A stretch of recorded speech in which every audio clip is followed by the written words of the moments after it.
नमस्कार, कैसे हैं आप सभी? बहुत बहुत स्वागत है आप सभी का एस्ट्रो तक में। मैं हूँ राखी मिश्रा और आज हम बात कर रहे हैं श्री कृष्ण जन्माष्टमी के बारे में। श्री कृष्ण जन्माष्टमी कब है, किस दिन मनाया जाएगा, ये व्रत किस दिन रखा जाएगा, इस दिन आपको क्या करना चाहिए, क्या नहीं करना चाहिए, और आज के दिन हम बात करेंगे ऐसे खास 4 उपायों के बारे में, तो जिससे आप अपने जीवन में बदलाव लेकर के आ सकें। तो ये वीडियो अंत तक आप ज़रूर देखिएगा, जिससे आपको पता चल सके कि इस दिन आपको क्या ऐसे छोटे छोटे और आसान उपाय ज़रूर करने चाहिए, जिससे आपके जीवन में भी बड़े बदलाव ज़रूर से आएँ। सबसे पहले हम बात करते हैं कि श्री कृष्ण जन्माष्टमी की जब हम बात करते हैं, तो जन्माष्टमी के लिए अष्टमी तिथि, रोहिणी नक्षत्र, बुधवार और मध्य रात्रि का समय देखा जाता है। इस बार अष्टमी तिथि की शुरुआत की अगर बात की जाए, तो 15 अगस्त को रात्रि 12:49 के बाद अष्टमी तिथि लग रही है, और 16 अगस्त की रात में करीब 10:29 तक अष्टमी तिथि रहेगी। वहीं अगर हम रोहिणी नक्षत्र की बात करें, तो रोहिणी नक्षत्र इस बार 15 अगस्त और 16 अगस्त दोनों ही दिन अष्टमी तिथि के दिन हमें नहीं मिल पा रहा है, और दिन तो आप जानते ही हैं शुक्रवार और शनिवार है। तो इसी कारण से इस बार जो जन्माष्टमी का व्रत रखा जाएगा, पूजा पाठ किया जाएगा, पूरा सेलिब्रेशन किया जाएगा, वो 16 अगस्त के दिन ही किया जाएगा। इसके साथ ही अगर हम कहें इस जन्माष्टमी की जब हम बात करते हैं, तो श्री कृष्ण श्री हरि विष्णु के 8वें अवतार हैं। और ये जो दिन होता है, सिर्फ पूजा पाठ भक्ति का दिन नहीं होता है, ये दिन है धर्म के साथ साथ भक्ति और प्रेम के उत्सव का। ये हमें सिखाता है कि आपको आपके धर्म के साथ साथ, आपकी संस्कृति के साथ साथ, प्रेम के साथ अपने जीवन को कैसे जीना चाहिए, कैसे आगे बढ़ना चाहिए। आइए बात करते हैं कि इस दिन हमें ऐसी कौन सी चीज़ें हैं जो ज़रूर से करनी चाहिए। ये वीडियो अंत तक ज़रूर देखना है आपको, जिससे 4 जो खास उपाय जिनकी हम बात करेंगे वो भी आपको आप जान सकें। तो सबसे पहले इस दिन श्री कृष्ण के बाल स्वरूप को आपको स्थापित ज़रूर से करना चाहिए। श्री कृष्ण के बाल स्वरूप को आप पंचामृत से स्नान ज़रूर कराएं। उसके बाद इस दिन आपको पूरा दिन सात्विक व्रत रखना चाहिए। इसके आप भगवान श्री कृष्ण के मंत्र ओम नमो भगवते वासुदेवाय, इस मंत्र का जप आपको ज़रूर करना चाहिए। वहीं आपको प्रसाद में श्री कृष्ण को माखन मिश्री का भोग ज़रूर से लगाना चाहिए। इसके साथ साथ ही अपने पूरे घर को भी आपने साफ रखना है, स्वच्छ रखना है, और घर को फूलों से सजाना है। श्री कृष्ण के आसपास फूलों से पूरा डेकोरेशन ज़रूर करिए, और अपने घर के बाहर तोरण या फिर बंधनवार आपको ज़रूर से लगाना चाहिए, जिससे घर में सुख समृद्धि का वास आपके हमेशा हो और श्री कृष्ण का आशीर्वाद भी आपको प्राप्त हो सके। वहीं बात करते हैं कि ऐसी कौन सी चीज़ें हैं जो आपको इस दिन नहीं करनी चाहिए, इस दिन करने से बचना चाहिए।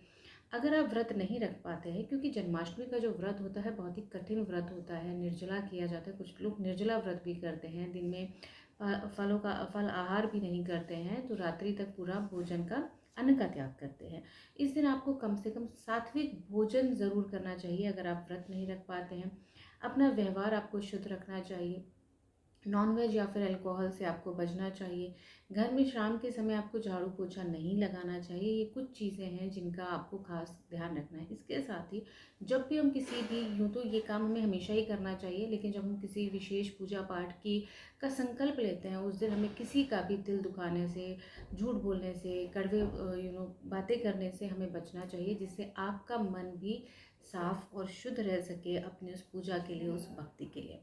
अब हम बात करने वाले हैं खास तौर पे उन 4 रेमेडीज़ के बारे में जिनके लिए आपने अभी तक इंतज़ार किया है। तो सबसे पहले बात करते हैं कि अगर आपके लाइफ में ऑफिस पॉलिटिक्स है, शत्रु आपको परेशान कर रहे हैं, लोगों से कोई ना कोई टेंशन आपको हमेशा रहती है, तो आपको क्या करना चाहिए इस दिन, यानी कि जन्माष्टमी के दिन, श्री कृष्ण जन्माष्टमी के दिन आपको श्री कृष्ण अष्टकम का पाठ ज़रूर से करना चाहिए, और श्री कृष्ण को इस दिन आप बांसुरी अर्पित ज़रूर से करें।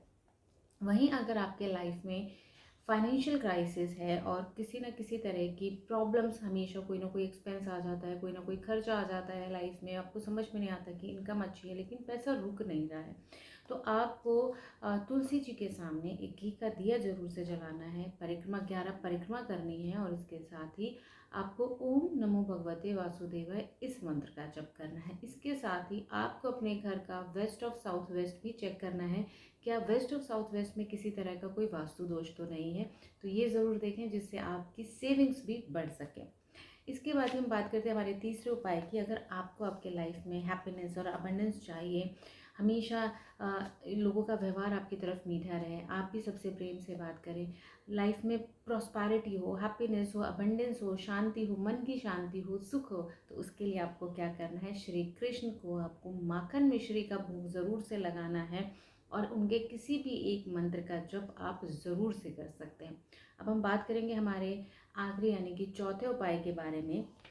लाइफ में कोई भी टेंशन हो, कोई भी प्रॉब्लम हो, कोई भी परेशानी हो, तो आपको श्री कृष्ण को जन्माष्टमी के दिन, फाइनेंशियल क्राइसिस है, अबंडेंस नहीं है, हैप्पीनेस नहीं है, ऑफिस पॉलिटिक्स की प्रॉब्लम हो रही है लाइफ में, फाइनेंस को लेकर के टेंशन रहती है, लोन को लेकर के टेंशन रहती है, तो आपको इस दिन क्या करना है, जन्माष्टमी के दिन श्री कृष्ण को आपको बांसुरी अर्पित करनी है, उन्हें मोर पंख अर्पित करना है, गाय की सेवा करनी है और माखन मिश्री का भोग लगाना है। इसके साथ ही आपको इस मंत्र का जप कम से कम 108 बार करना है। ये मंत्र है, कृष्णाय वासुदेवाय हरे परमात्मने प्रणतः क्लेश नाशाय गोविंदाय नमो नमः। इस मंत्र का कम से कम 108 बार आप जाप जरूर करें। जिस मंत्र में बात हो रही है कि श्री कृष्ण आपके सभी कलेश, सभी विकार, सभी परेशानियों को दूर करेंगे, तो इस दिन जन्माष्टमी के दिन आपको इस मंत्र का जप, इस महामंत्र का, मैं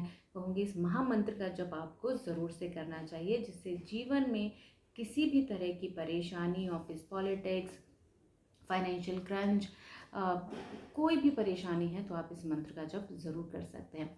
और इस दिन से शुरू करके आप रोज़ाना इस मंत्र का जप ज़रूर करें, जिससे आपके जीवन में कोई परेशानी, कोई तकलीफ़, कोई भी प्रॉब्लम क्यों ना हो, वो दूर ज़रूर होती है। लेकिन इन सब चीज़ों के साथ साथ एक चीज़ बहुत ही महत्वपूर्ण होती है, वो है हमारा ट्रस्ट, हमारा विश्वास और मैनिफेस्टेशन, कि कैसे आप अपने लाइफ में पॉजिटिविटी को मैनिफेस्ट करते हैं। तो हमारा वीडियो अगर आपको पसंद आया हो तो इसे लाइक एंड शेयर ज़रूर करें और बेल आइकन का बटन दबाना ना भूलें, जिससे आपको समय समय पर नए नए वीडियोस के नोटिफिकेशन मिलते रहें। Thank you so much. आप सभी का दिन शुभ हो। अगर आप मुझसे जुड़ करके अपनी समस्याओं का समाधान चाहते हैं और चाहते हैं कि आपकी समस्याओं को ज्योतिष के माध्यम से सुलझाया जाए, तो आप हमसे संपर्क कर सकते हैं, जुड़ सकते हैं एस्ट्रो तक पर।